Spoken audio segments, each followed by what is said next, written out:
in his hands. We know just how effective that can be. But one thing I want to talk about now as we start kind of getting into the back half of these games and what we're looking for. Yes, the victory royales, the first and the second places in terms of the points are huge. But the bigger thing at this point in terms of who walks away with the number one spot is whether or not Vettel, iDrop, and Stir6 will have a bad game. Every single other team who is in the top 5 or even the top 10 has had 1 or 2 games where they're not able to get. And that is the confidence that you're going to need as a professional player. You're seeing it done in the NA East region where they kind of put out a screenshot. This is where I'm landing. And you're right. Some of the things that they also utilize, Sundown, is this is about to break out here at Logjam, is that they use rifts really well. And we haven't seen a team on the broadcast use the rifts really well. And they kind of use it as a way to rotate in freely. But now, Snipe, Daezu, and Akuso is one of those other teams that kind of sniff around the top 5 in day 1, is doing some big time damage on Miro and his dog and Snap, from what I remember this trio's name. And this is a great place to fight in. Not only you kind of capitalize on the wood resources, but you could kind of dip on into the slurpy swamps and capitalize on those fishing spots. But the battle is not over yet, Sundown. The skirmish is still going out back and forth as Swab picks up an Elim here, and we haven't seen. I see Benji, Lechi, and Mr. Savage not in Doom's domain, but out here on Frey Island contesting Coral Castle. This is interesting. What an interesting thing that they're doing, Sundown.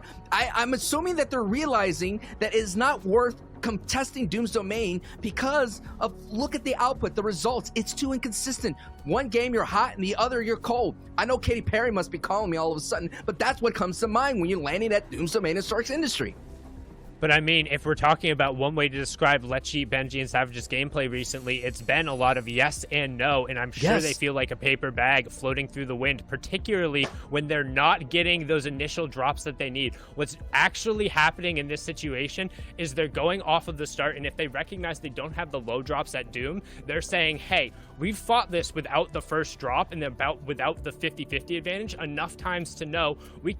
And at the same time, it allows your teammates to kind of reposition yourself, to create a better pinch, to create another angle. I mean, we've been seeing different ways of box fighting as a trio, where one person knocks out the floor down below. But sometimes you just got to go wall to wall, go to peanut butter edits, and do your best. But now Kezik's down he goes, and 4ZR has to break his attention to help out his squad. And yes, there's a nice from behind play right there from 4ZR. And he, right now, this trio is letting everybody know that they are firework and they're showing what they're worth. And it's a big time thing to do on the FNCS broadcast, because not only that, your shine goes further, your socials go up when you show out and you do your best on the main stage. And good job recognizing they needed to double back to his teammate who's trying to stick the revive. 4ZR is the only one who really has the HP and the loadout to aggressively be taking these fights. And as they do that, he gets taken down and he turns around 4ZR.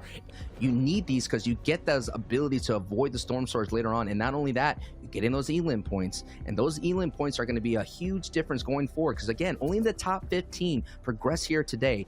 And that is going to be a huge weight off your shoulders going forward, knowing that you qualify for heats, but it's Airwalk right now. And what a big time knock on Tayson. Now we have the old school 2 battles going out right now. And this is going to be a big thing. And you know that Airwalk is not going to let that go, because he is the one that loves to talk it. And when he talks it, he has to back it up with his walk, and he's doing it right now. And this is going to be a big time player out of this match here in game 2, Sundown. What a great snipe from Airwalk.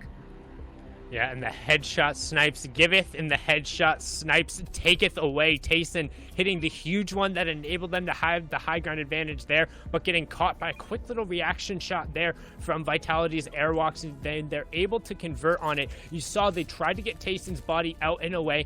96 points. They're looking very strong. They got 1 victory royale, got about 36 eliminations in between the 2-day spread. But now we're looking at the remnants of that fight. It continued in a different way. Already Mitro squad is already in trouble, but this squad, Lechi's Benji and the Savage, are looking very, very strong. And they kind of brought this up in the analyst desk where you could kind of VOD review, look into the replay client, and look for other trios that may be easier to take up. Now, granted, everybody's at 0.01%, but we're talking about the elite going against like the super elite. And Mr. Savage and Leslie and Benji have a lot of ground to take up, considering that they were going into this around the bubble. They're in 14th place at the moment right now, going to this match 15. So as it stands, they barely qualify. And for someone that the whole world has been placing their bets on Benji, Savage, and Lecce to definitely like make waves in this trios competition, that has had to be something that they thought about. And you're already seeing the fruits of their adjustment paying off. You kind of mentioned it, Sundown. It is a trio as low as like 28th place. It's essentially in striking distance to qualify. Nice big time hit right there on Sip. And the power of the Victory Royale is really strong, and especially the top three. So getting that Victory Royale like Rotary and Stormy Right and Kiriachi that haven't gotten one could essentially put them into qualify. And I kind of piggyback on your point there, Sundown, is it also gives you an opportunity to try out new strategies, to make mistakes.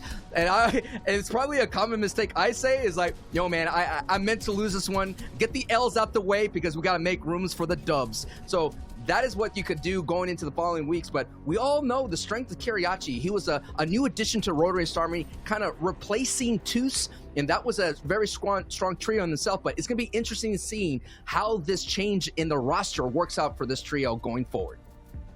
And you can see them completing their exercise in that gatekeeping activity, and it looks like they're going to get an A+ from the Professor, getting all 3 eliminations. Dezinho, Sipe, and Akusto going down there, also converting with the headshot snipe on the ground, making sure they're maximizing the Storm Surge damage.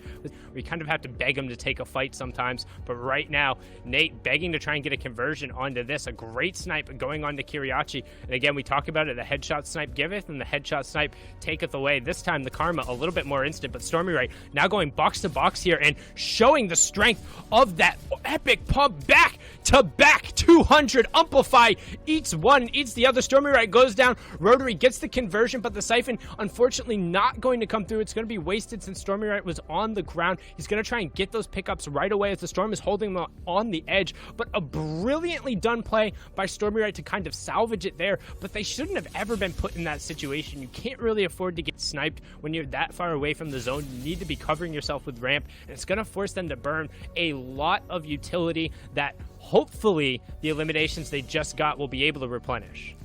Absolutely, and Rotary, Stormy Right, Kiriachi is doing really, really awesome, and it's exciting to see that, you know, the mean is coming back. They're not having those struggles that they're having. They're actually showing out, doing some work here in that Coral Castle, and you're seeing some new people in the fray of Benji Savage, but you're taking a look here at the great plays that are happening for Cammy, using the swamp rat technique to pop out of the water, kind of like Rambo, and all of a sudden getting that big time hit with that green pump. Gamut, Gammy, GG, Cammy, what a show that you're putting on here, and I love the angles that you're finding. But these are the kind of battles that we've been seeing throughout the entire FNCS trios. You're going to have to win them, and you're going to have to do this when the screen looking purple. And a really good job from him there, utilizing the tactical SMG. We haven't really talked about it or seen it as much just because of, given the changes to the weapon, it's not necessarily as efficient. It's much more worth to have your utility spot and utilizing the AR. And those details gave Cammy a phenomenal 2-piece right there, and the trio the rest of the elimination. But I did see in the feed, I think Mitra went down to Airlock, so that fight is still going on, and I believe that trio may be out. Mongrel may be out by himself, but right now, Lecce, Savage, and Benji are doing some work right now on B Hard. Buster gets busted right now, and down goes Mods. And actually, there is Stir6. Stir6 is here as well, so this is going to be a 3-way battle. And you look at the congestion that's happening right here, the fight for center, as Lecce goes down. So it's up to Savage and Benji. And look at this. This is what I've been seeing. Stir6 squad always likes to play for center, and iDrop and Bettle right now are going to have to do their best to survive, and down goes Lecce. So we have a big battle already. The first place team is holding on tight, and not only that, Sundown, they're taking out big names in the trio competition. And one thing you'll note in particular, we've talked about it time and time again with them, they focus on being hip to hip at all times. Yes.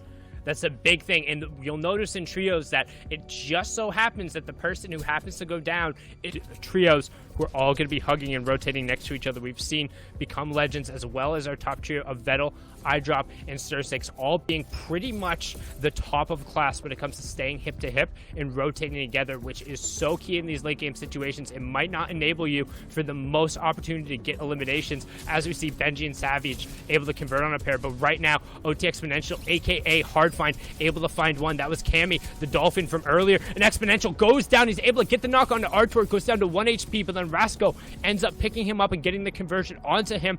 Rasco able to just barely save Artur there. He's going to try and stick the revive as the zone is coming in. Don't think he'll actually have time for this and have this be efficient. Nope, and as I say that, it gets taken out right away. Hardfind goes back, make sure he closes that one out as the zone continues to move forward. That was a battle between 12th place and 4th place on the cumulative leaderboards right now, but look at height is Noah Riley, Aqua, and Reason, who are doing very strong. And we know right now, considering that Benji and Savage kind of left Doom's domain, that they will have those powerful weapons, especially Doom's mystical bomb. We haven't seen a lot of use of it here in the EU region, but it creates so much chaos for the people down below. If you're looking on the top right, that is Noah Riley at height. Right now, there is nobody sitting above them, so there is an opportunity for someone to take over with one shockwave or a bounce pad. Rotary down low on your bottom right screen is fighting the low ground, and this is where it's going to get chaotic. This is where all the trios have to keep their head on a swivel, making sure that no one takes over, no one ejects themselves into their lair. But the most strongest position right now is at height, and if anyone is between the two, if you're the meat of the sandwich, you're going to get beamed down below, and the height is essentially going to look for anyone that's building out of wood or soft materials, because those headshots could kind of sneak their way through. So right now, Noah Riley, Aqua, and Reason are doing very strong, considering already Benji's down, Clement's down, and look at this overview, and you're seeing why it's such a dominant position, Sundown.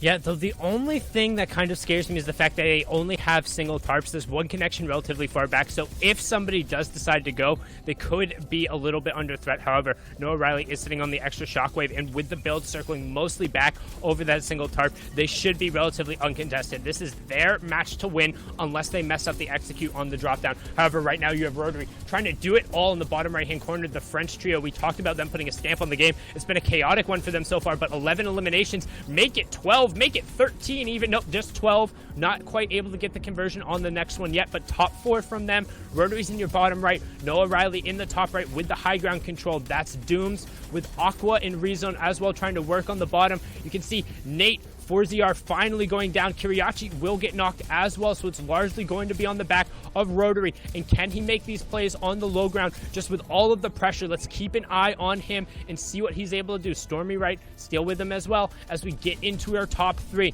It's 4ZR, Nate, and Co. Oh no, it's not actually, I lied. It's Dennis, BTS, and Sammy, but Noah Riley, Rezon, and Co. are going to be able to clean it out, dropping down from the high ground, and a little bit of skeet shooting action there at the end, Sancho.